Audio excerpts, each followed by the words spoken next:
Hey everyone, welcome back to Glassix Spotlight, where we keep it real about all things customer experience.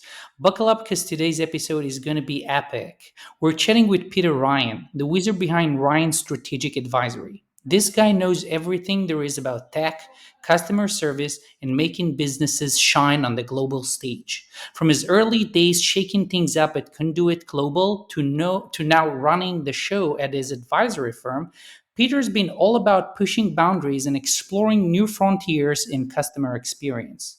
But before we jump in, hit up Ryan's Strategic Advisory online. Trust me, you'll want to see what Peter's cooking up over there. All right, let's get this party started and give a big warm welcome to Peter Ryan. Peter, man, we're pumped to have you here. Oh, thank you very much, Ran. It's great to be here. Always a pleasure chatting on a podcast, especially when I'm the guest. As you know, I do co-host a podcast with Mark Hillary called the CX Files that touches on all things related to customer experience and outsourcing. So being on the other side of the table is always a challenge, but one that I relish. Amazing. So, Peter, what's the latest and greatest happening at your end? Anything exciting or worth sharing at Ryan Strategic Advisory? Oh, there's lots happening, and thank you for asking. In terms of what's going on right now, I can give you a couple of examples about what I'm really excited about. We've got our annual buyers survey. So the survey that we do, the sounding we do each year around this time of enterprise contact center decision makers. Now it's called the Front Office CX Omnibus Survey. As it stands this year, Rand, we're speaking to 750 enterprise buyers in Asia Pacific, North America, and Western Europe. To my knowledge, it's the largest buyer survey of CX related services in the world. And we're already at the 10% mark. It's been in the field for about a week now, and we're picking out some really interesting trends going into 2024. The other thing I would just highlight to you is that from an excitement standpoint, I'm really pumped about CX Outsourcers, which is an annual conference that I co host with my friends and business partners, Tracy Freeman and Mark Angus. Our next one's going to be in Atlanta, Georgia, May 1 and 2, and it's going to bring together BPO CX leaders from literally all four corners of the globe. And we're going to be hearing some amazing presentations from I would say just one of the most stellar groups of analysts, consultants, journalists, and advisors coming in from, I would say, some of the most pervasive as well as some of the most provocative analyst companies or consulting firms that you can imagine. So a lot's on deck. It's going to be a busy 2024. Wow, sure sounds like it. And thank you for joining our podcast. I don't know how you find the time, but that's amazing. The pleasure is all mine. Great.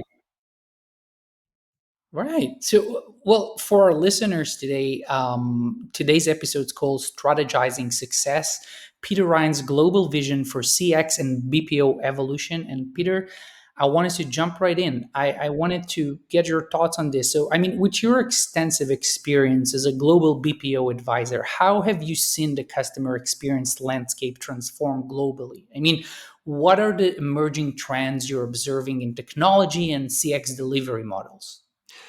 Yeah, first of all, I think that's a really interesting question. There's been a lot that's changed. I mean, I got into this game back in 2003, working in London as a market analyst for an upstart firm that was, frankly, one of the best places I've ever worked, called Data Monitor, where I really cut my teeth as an analyst. And back then, Ran, if we were to have this discussion, the main point, the main topic everybody would be talking about when it came to CX delivery was how to take as much cost out of the equation and how to move as many workstations offshore as possible. And I'm not going to say that this has completely changed, but there's been a lot that has evolved over the course of the past 21 years. I think as I think about today, certainly the whole idea about reducing cost is certainly going to be an element of the discussion, but so too will be optimizing the quality and finding the best way to deliver the best quality interaction, whether it's voice, whether it's non-voice, using a combination of human talent and the right cutting edge technologies that are market ready. The the whole concept about value and the rapport between price and quality is something that we hear a lot more about, as opposed to when I got into the CX space, and it was literally a dynamic all about what can we do to cheapen the interaction as much as we can. I couldn't agree more, and it actually takes me back to a recent survey we conducted here at Glassix among our 700 plus customer base companies. We found pretty interesting things in relation to what you just mentioned in terms of the fact that we're in the age of efficiency, and that many organizations, small, medium, or large size, it really doesn't matter, in my opinion, are looking to cutting costs and are looking for a more productive workspace. And I think that one of the things that we've seen is that there is a massive shift in how customers prefer to communicate with the businesses. And it's going to take me back to the survey, and what we've seen in the survey is that email as a communication channel is dramatically dropping. And I have the numbers in front of me actually. We're seeing a drop between 2022 and 2023 in 17% in the volume of support emails Mhm. versus a growth of 22% in instant messaging volume for support queries. Yeah. So this kind of obviously not necessarily cheapen the interaction, but definitely making the interaction more instantaneous, and helping these type of companies provide this stellar CX that their customers crave for. But Rand, I think something to keep in mind here is the interactions might be more instantaneous, but that doesn't necessarily mean that the quality is going to be there. Anecdotally, one of the things that we've been picking up in our research over the course of the past several months is that there is a significant amount of customer rage as it relates to the extent organizations have been deploying instant messaging technology, especially ones that have an automated element to them. And customers just can't get ahead. They can't get the information they are requiring. They can't get the service that they are needing. They can't, say, amend a delivery time. They can't get an update on what's happening with a particular flight because so many enterprises have deployed technology that's just not fully baked. And one of the things that I would strongly suggest going into 2024 is that the pressure is going to be on both the enterprises and the outsourcers to ensure that whatever frontline technology they've got set up of a digital nature, that it's going to be as rock solid as possible. Because as it stands currently, the erosion of service that consumers are getting, especially on the digital channel communities, the platforms, etc., it's just not where it needs to be, and it's not what they were promised or expecting. I agree, and I think it relates a lot to how these companies train AI models, even if they use the GPT-4 model, for example. I think that a lot of companies are just, there's this hype around AI, and it's not going to stop anytime soon, as I see it.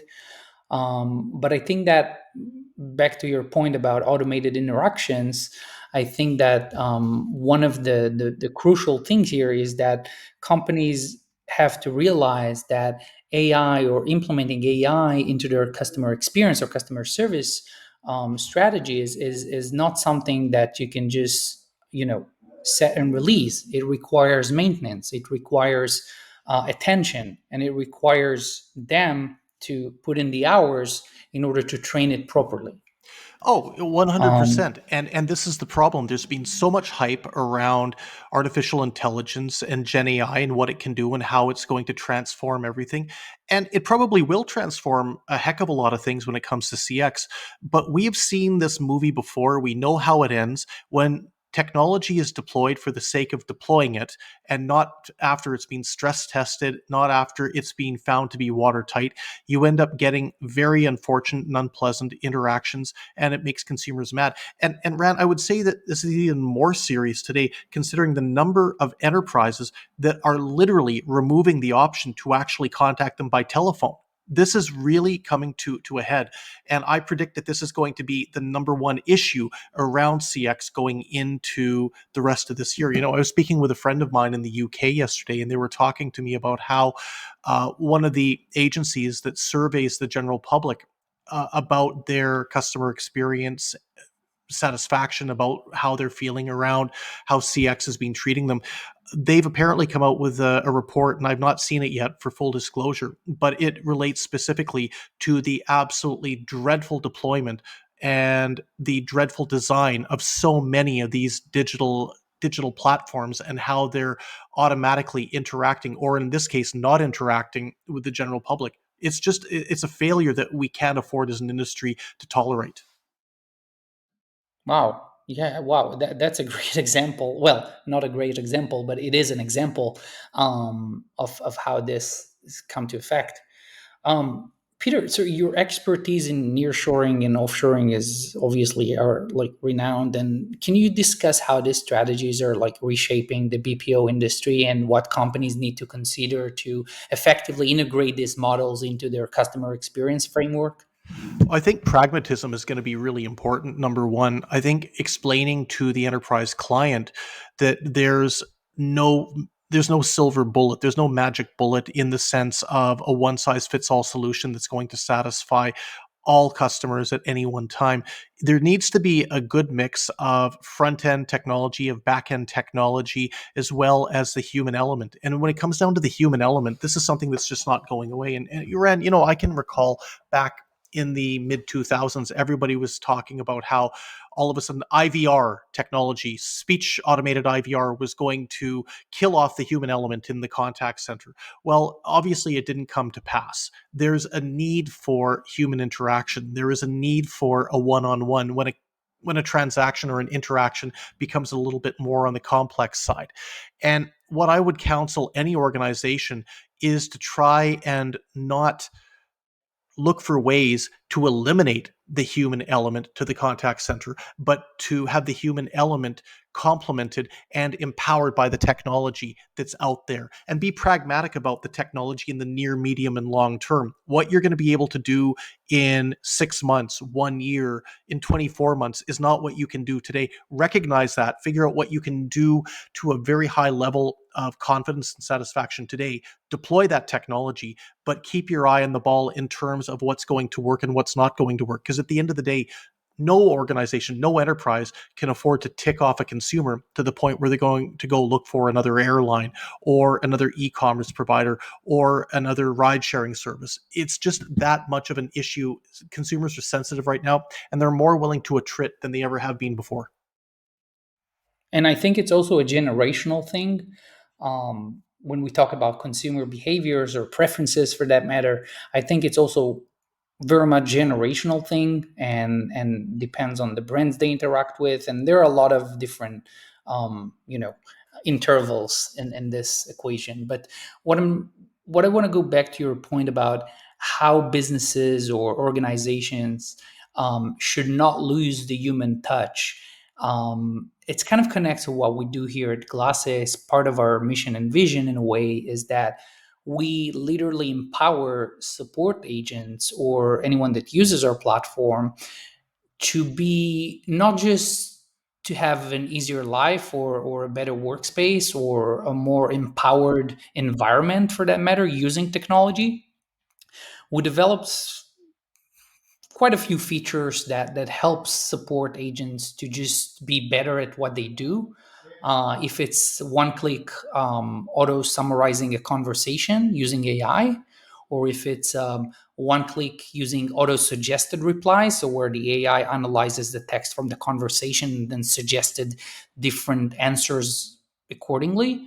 And then you just click and select the most appropriate answer according to their needs, Yeah. or even auto tagging conversations. So the AI can understand the context of the conversation and then just auto tag the conversation so that the admins, for that matter, or even the supervisors, for that matter, would be able to know in which context or to which tag or in which segment this conversation is related to. So we do that in quite a few areas. But again, I think it's very much complement to what you said about not losing the human element. I think we will always need the human element, not only in customer support, but in any area where a brand interacts with their customers. Yeah, no, look, the human element is going to be key in any type of a CX equation, whether anybody wants to admit it or not. This is not going away. And the reality is, if it's in store or in a restaurant or over the telephone or over some type of a digital interaction, the requirement for the human touch is always going to be there. It's just in certain cases not going to be as much in particular transactions or interactions as it might not have been before. And I'll give you an example. You know, how many grocery stores are deploying the automated checkout system right now? You know, it's unbelievable the number of stores I go into where you can take an item, you can scan it, you can pay for it yourself, and you can walk out. Those, it's a classic example of in person where you don't need necessarily a human to interact. But at the same time, if I go into a department store and I'm looking for a particular shirt or a particular size of slacks, odds are if I can't find what I'm looking for on the shelf, I'm going to need to speak to somebody, or if I'm going to need to get some information about how best to clean or what are the washing instructions, again, you need to speak to somebody. So I think it's incumbent upon enterprises to understand the extent to which, if we're dealing in a contact center environment, the types of interactions that are going to be more sensitive to the human touch, which I think you're bang on about, and be able to have those options in place using different technologies, whether it's AI or otherwise, to be able to find the best way forward, to find the path of least resistance, and to make sure that the interaction is as satisfactory as possible. Definitely nailed it with the example, I have to say. I love that. Um, Peter, so through Ryan's strategic advisory, you provide actionable data and insights in the CX sector. By the way, I love what you guys are doing there. Thank you. Could you share a case study or an instance where your strategic advice significantly impacted a client's approach to consumer or customer experience or BPO? Yeah, look, it's a great question. Thank you for asking. I'd like to think that every engagement we undertake has that impact. But if there was a couple that I would say that have really come to pass, I worked with an organization recently where we were looking to try and help them figure out what would be the best destination in which to set up a new contact center, and we had a list of 5 or 6 different countries within the European nearshore. So that would include North Africa, Central Europe, and Eastern Europe. And we were able to go through in some detail a whole series of different requirements that this client had in terms of labor skills, in terms of language skills, compliance and regulation that were in place in the different countries. And we were able to provide them with a very strong recommendation, the stack ranked recommendations going from number one recommendation all the way to countries that perhaps they might want to not prioritize now, but keep on deck for later on. And I was pleased to say that my client was able to find themselves a location to they were able to set up shop. And I think, Rand, the most important thing is they were able to employ a lot of people in an economy that up until recently had been dealing with some fairly significant challenges. And in my view, any chance to help drive job growth in any country is a win. Of course, it's a blast Yeah. more than a win. Yeah. I couldn't agree more.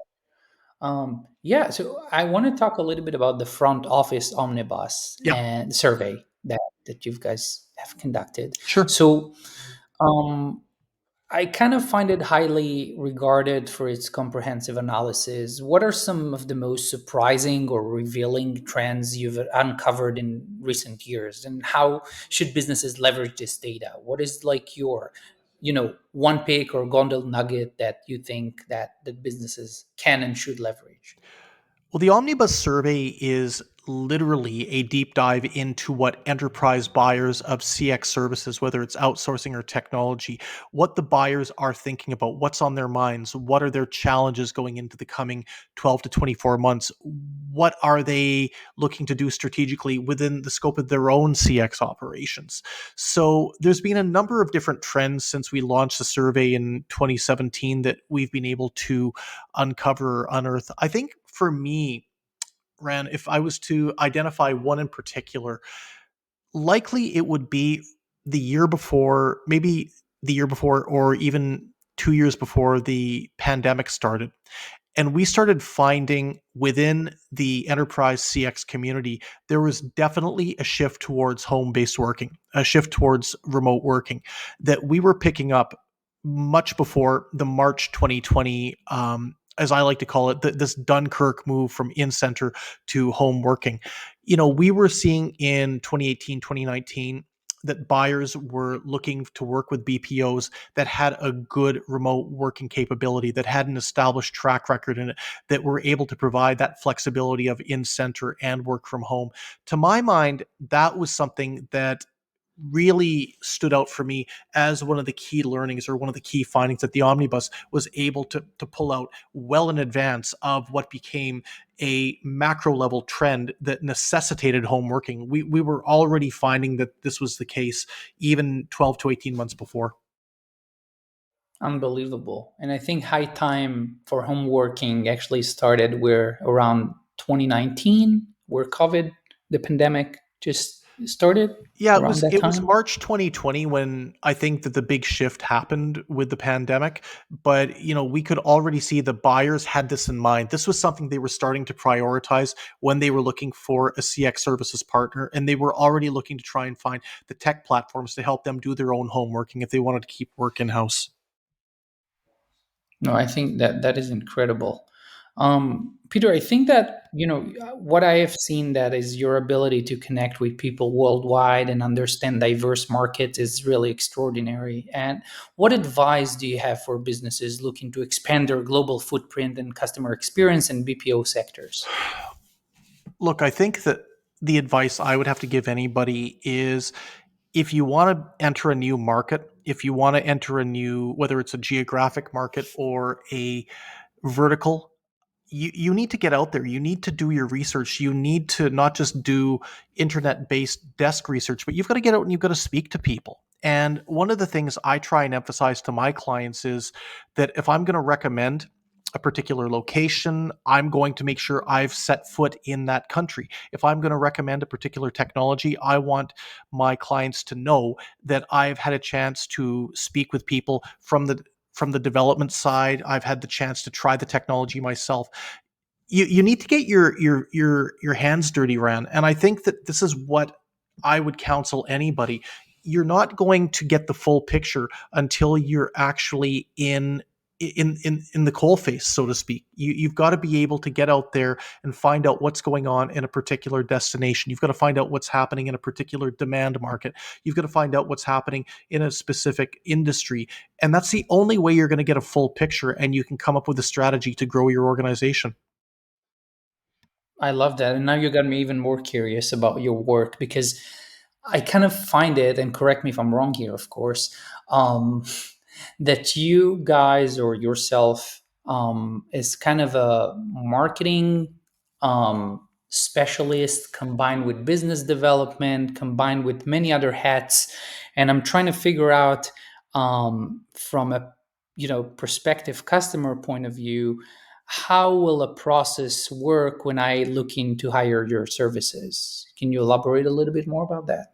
Well, we have three distinct business lines that we provide for clients. One is what I would call brand equity, where we perform some type of a marketing function where we help organizations develop their awareness in a particular market. This can be done through written documents. It can be done through custom videos because we've acquired a audio visual capability recently. It can be done through live speaking engagements. Equally speaking, we do a lot of direct research where we would figure out what's going on in a particular segment of the CX buying market. Uh, the Omnibus survey is an example of this, but we also do custom polling and custom survey research too. And the third element, the third leg on the stool in this case, is the strategic blueprint works that we do, whether it's around acquisitions, whether it's around what's going on in particular demand markets, geographic, vertical, revenue size segments, etc. So what we always try and do, Ran, is we try and figure out with the client what their end objective is, what their goal is in terms of the research, where do they want to get to, and then we'll tailor a particular program around each one. There's no one size fits all when it comes to Ryan Strategic Advisory. What we try and emphasize is our ability to understand the client's needs and figure out how best to help achieve those in the most cost effective and timely fashion possible. That's incredible. And you never get bored. I assure that. No, I would say it's, we're 7.5 years into the business at this point, and there's never a boring day. There's never a dull day, and I always like to say the day that I don't jump out of bed and I'm anxious to open up my emails and my messages to find out what's going on is the day I'm going to end this company, because it's always exciting. There's always something new taking place, and keeping up can be a challenge sometimes because there's literally so many things going on around the world. But I always say it's better to be more busy than not busy enough. That's my motto. Yeah, I love being busy. You just don't think about anything. You're focused, and you're also achieving your goal. Surprisingly, um, yeah, Peter. So, before I thank you very much for joining us today, I have to pick your brain on this one last very fun question. If you could take a time machine back to the start of your career, what piece of advice would you give your younger self about the evolving world of CX and BPO? Wow. So if we're going back into the time capsule, and I think, Rand, maybe I should explain how I got into this space because it's kind of funny. I had no background in CX outside of being a pervasive complainer to companies when I thought I'd gotten bad service.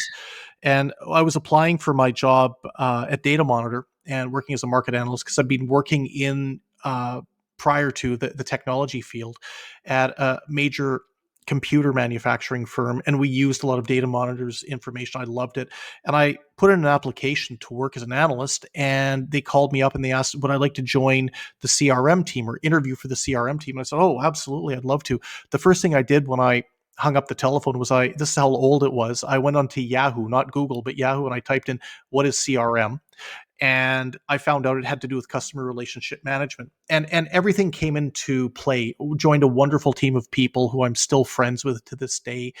And what I would say is, if I could give myself a piece of advice that young, fresh faced or fresher faced Peter back in the early 2000s, I would say make sure you speak to as many people as you possibly can who have opinions that go counter current. This industry is just filled with people who jump on bandwagons and who play follow the leader when it comes to what the next big trend's going to be or what the next big thing is going to be. Speak to the people that have a contrarian view. Find out why they have a contrarian view. They're not all cranks. They're not all conspiracy theorists. There's a lot to be said for speaking to people that will take an opposing point of view to the counter current. And I can tell you that this has served me very well over the course of my career. And if I could counsel anybody getting into this space, it's really make sure you've got a balanced view. Don't immediately believe the hype cycles. Make certain that you've got all the facts or as many facts that are available, and come up with your own opinions. Don't let other people dictate what they are.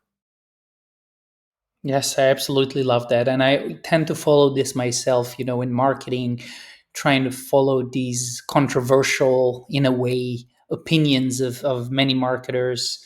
And I have an opinion of my own, and I think that helped me a lot, not just in terms of progressing my career, it helped me a lot in terms of even, I kind of believe that what you do in business reflects on your life and vice versa. Yeah.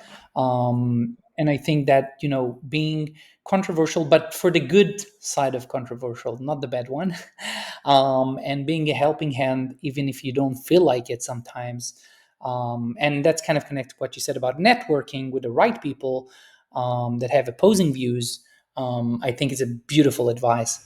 I Thank you for think that. no, and thanks for asking, Rand, because I think that it's important, and there's too much emphasis, I think, especially too much pressure on younger people getting into whether it's the CX industry or otherwise to try and establish a network and they think that the best way to do that is to go along with what everybody's saying. Don't do that. There's some amazing people who've done exceptionally well in our industry, and I tend to think it's because they've not hesitated to call things out. They've not hesitated to break a few eggs to make an omelet. And I can tell you that there's a lot of people who I have a huge amount of admiration for, who in some cases I've had diametrically opposed views to, but they've stood up for what they've believed in. They've taken a position that they believe in, and they've defended it. And I think that this is something that we absolutely need to have. Just having the mushy middle where you see some organizations that publish reports that might have hundreds of pages but don't actually say anything. This is not what's going to add value to our space. Being able to have a definitive point of view that you can back up with facts and figures is very important. Totally. Peter, I want to thank you so much for joining us today. For our listeners, if you want to follow Peter, I urge you to do that. He's very active on his LinkedIn profile. And if you're looking for some more CX insights, I really urge you to look at Peter's work. They're doing an amazing job over there at Ryan Advisory and strategic advisory. Sorry, and I think that one of the thing that stood out for me and inviting Peter to this podcast was the fact that Peter is serving very specific people and providing tailored and very specific services to a very niche related problems. And I think that's very unique in today's world. Peter, thank you so much for joining us. Well, thanks for the opportunity, and I wish everybody well. Good luck with the podcast. I'm truly honored to be here, Ran, and I wish you all the best and all the luck in the world as you continue this amazing initiative. Thank you so much, Peter. Likewise.